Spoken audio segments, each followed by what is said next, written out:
After speaking, NJ ignored him and went straight forward. No footsteps were heard behind him until he used his ID card to open the door. Then Josie hurried to this side and grabbed his shoulder. "Are you really Anze? But you—" The stack of genetic test reports on the table was delivered to Josie. Josie muttered, "This is—" and Jay lowered his head and found the outermost piece of paper had the phrase about resisting the judges. He slowly yanked the paper away, and Josie looked at the genetic test report. He glanced through it hurriedly before looking up at Anjay. "You really escaped from the abyss?" "I was saved," Anjay replied. "I forgot other things." Josie's hands trembled as he held the genetic report. The corners of his mouth rose as he looked up and smiled. I'm so excited. I didn't expect you to come back." He put the genetic report on the table. Then he leaned toward Anjay, the muscles of his brow twitching as he looked slightly excited. How much have you forgotten?" Anjay took a step back. "I have forgotten everything," he declared. "Please don't disturb my life." "Don't you remember who I am?" Josie's voice lowered a bit. "We grew up together." "Thank you. Can you go out now?" Josie obviously hadn't expected the other person to treat him with such an attitude. "You weren't like this before." Then after a moment, his attitude softened again. "I won't disturb you. Have a good rest, and I'll come to see you tomorrow. I'm so happy. And Zay, we are the closest people in the world." And Jay remained silent and didn't speak until Josie turned away. Then he gently closed the door. He felt it was unrealistic that Josie let him go so easily and left the room. But perhaps Josie had fled because of guilt. The room was quiet again, and Zay leaned slowly against the bed, hugging the pillow as he felt a smoke-like discomfort. This discomfort wasn't for himself, but for Anzi. The agreement between humans and humans was probably so fragile. Josie wouldn't be the person closest to Anze.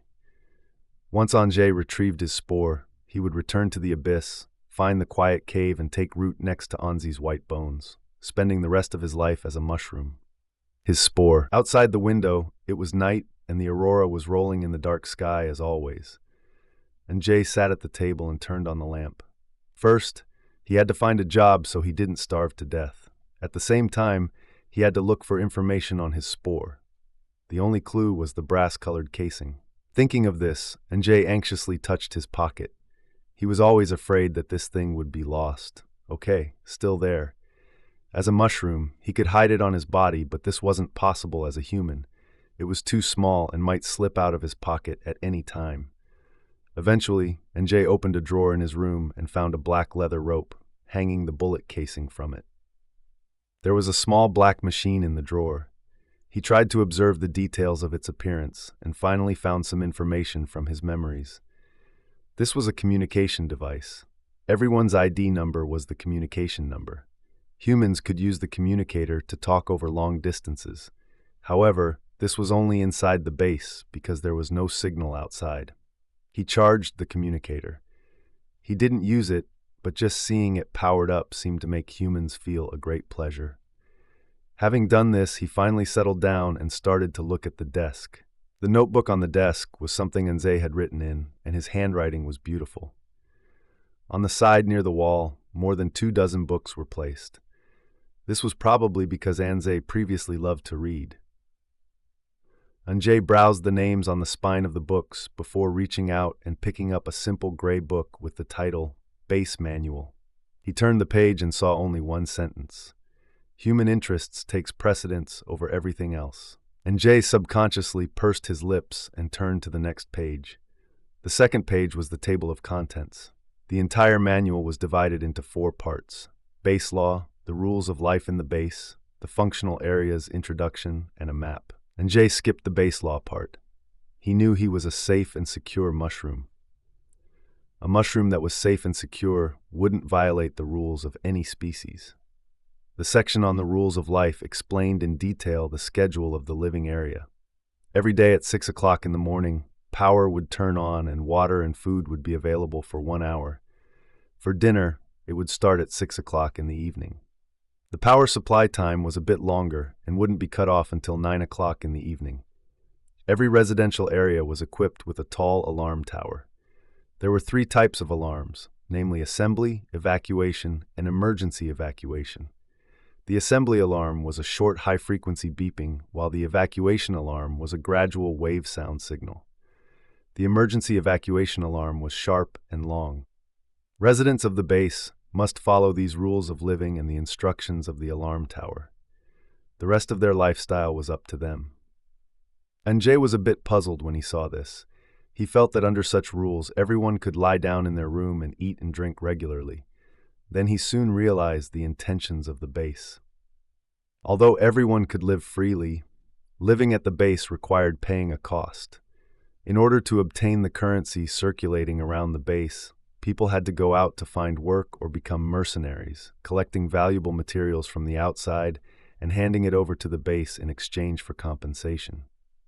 However, in cases where everyone went to the least dangerous area and just grabbed something, it would be enough to maintain their eating and drinking needs. And Jay continued to flip through the book. The next section was an introduction to the functional areas of the base. The first area that appeared in the book was about the supply station. The supply stations were divided into 1, 2, and 3, of which 1 and 2 were owned by the military and were built at the entrance and exit of the base, responsible for currency, combat readiness, and the verification and exchange of materials. Every time a mercenary team returned from the field, the staff at the supply station would calculate the materials they harvested into currency, while the weapons and armored vehicles were confiscated. They weren't allowed in the city and wouldn't be regained until the mercenary team reapplied to go outside. The mercenary teams could also exchange currency for guns, bullets, armor, fuel, or even buy armored vehicles of different models. Unlike the first 2 supply stations, the location of the third supply station was in the city. It was responsible for the exchange of civilian goods. Using the base currency, civilians could exchange for living supplies, food and ingredients, alcohol, electronics, and many other items. They could also conduct housing transactions. Opposite the third supply station was the free market. Sometimes, the things that mercenaries got from human remained weren't needed by the military. At this time, they could bring the confirmed safe goods into the city and trade them freely. At this point, Anjay saw a small line of notes below. Note, the free market isn't an official base facility. Note, employment and contractual relationships established through the free market aren't protected by base law. The consequences are at your own risk. Anjay only saw the word employment and nothing else. In other words, the free market was a place that offered jobs. He continued down, and there was a brief introduction of each residential area. The densely populated areas were Districts 6 and 7. The remaining areas had very few humans, and the buildings were vacant, while District 8 was a centralized refuge with complete safety facilities. After that, it was a briefing of the trial court. Anjay remembered the judge colonel with cold green eyes and read slowly, reading word by word. The court's role wasn't only to identify the heterogeneous at the city gates. They would also conduct daily patrols in densely populated areas of the city, conducting a secondary screening and eliminating hidden dangers. The main patrol route was around the supply station, but the residential buildings would also be inspected from time to time, especially if abnormal behavior was reported.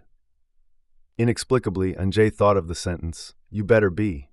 If possible, Anjay hoped that Lu Feng would stay at the gate forever, and that the judge didn't have to lower his pride to come to the residential buildings. Looking through, the other areas had little to do with him. For example, the City Affairs Office, the City Defense Office, the main city, etc. As mentioned above, the base consisted of the outer city, or Acropolis, and the main city. The main city was an important base for scientific research. The energy and military facilities were located here, and it was the political center of the base. All people were forbidden to enter unless they held special permits or a residence permit. Finally, after browsing the base map, Anjay closed the book. He once again realized that humans were different creatures from mushrooms. The second book he opened was Supply Station Assessment Manual. As soon as he saw the cover, the memories related to it came to mind, much clearer than other memories. Anjay thought that maybe this meant it was very important for Anjay to go to the supply station. In that case, why promise Josie to go out to the wild with him? He thought for a long time before finally coming to the conclusion, Anjay is such a human. Anjay missed the test. This year's recruitment test for the supply stations was held 15 days ago when Anjay had already turned to white bones. Still, it didn't matter. 1 year later, when the supply station recruited people again, Anjay would try it if he was still alive in the human base. In this way, he could tell Anjay what it was like after returning to the cave. Reading for a long time consumed a lot of his energy. After attempting to read 2 pages of the assessment manual, Anjay was sleepy and finally went to bed. The next morning, in order to avoid meeting Josie, he left his room at 4 in the morning. He went downstairs and took a train to the supply station. He was going to the free market opposite it to find a job. It was 7 o'clock in the morning when he got off the train, and there was still a thin white mist in the air. The free market was a large circular building with 4 entrances and exits.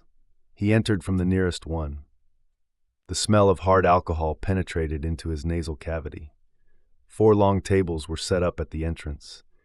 People dressed as mercenaries slammed their fists on the table and talked loudly, alcohol in front of them. Sometimes, someone would ask for more alcohol.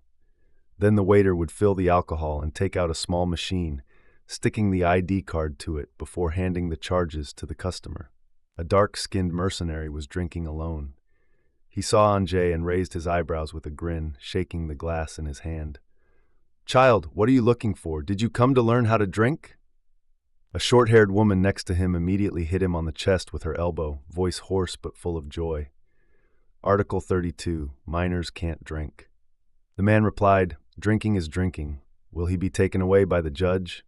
The woman burst out laughing. "An underage child doesn't know the judge's strength. He'll know soon." Anjay stood beside them, trying to say that he wasn't a minor. However, in the gap when he thought of these words, the 2 of them were pressed together, lips to lips, and all wrapped around each other. He realized that no one really cared. Thus, he looked away from here and looked elsewhere. The smell of potato soup wafted from the right doorway. It was much richer than the potato soup served in the lobby on the 1st floor of the residential building. It was mixed with a meaty scent that made humans happy. A mercenary was buried in a white plastic soup bowl for his breakfast. The smell made Anjay a bit hungry since he hadn't eaten breakfast. Further down, there were similar scenes. The hall was filled with a lively atmosphere, and in addition to the long tables selling food and alcohol, there were many stalls selling clothing, backpacks, and gloves. Going further, there were fewer and fewer stalls selling fixed items. Instead, there were many strange and miscellaneous things at the stalls that Anjay couldn't recognize. This is the newly unearthed smartphone from Waste City 511 that can be powered on with electricity. As Anjay was walking, a young man in black clothes and a backpack appeared in front of him like a monkey. The man was very thin with narrow eyes. The moment after he stopped Anjay, he quickly pulled out a black cuboid from his back and shook it in front of Anjay. "Look at it. I'll give you a 10% discount and give you the charging cable. You can play games with it." Anjay replied, "Thank you, no need." The young man quickly took out something white from his bag. "Then I'll change the model. This color is very suitable for you. It is new and the last fruit machine before the apocalypse. The price used to be 10,000, but now it is 100. "Thank you, I don't need it." The man continued pulling out another object. "No need? If you have a phone, then do you need a power bank? It can be used to charge your phone in cases of a power failure at the base. The capacity of this one has run out and it can only be charged twice more. I'll give you a discount. It is only 30R. Anjay told him honestly, "I don't have any money." The expression of the young man in black instantly stiffened, and he returned the things to his backpack. He raised his legs, ready to leave as he whispered, "Why come to the black market if you have no money?" "Wait a minute," Anjay stopped him. He turned around, but his attitude was extremely negative. "What is it?" I'm looking for a job." Anjay asked, "Do you know where to go?" The young man frowned. He turned back and examined Anjay from head to toe. "It turns out that you're a job seeker." "Yes," Anjay replied truthfully. "Then your qualifications are good," the young man said. "Once you gain money, remember to buy a mobile phone from me. Oh, I'm staying at the black market this month." "Anjay," he asked, "so where should I go?" Yes, over there.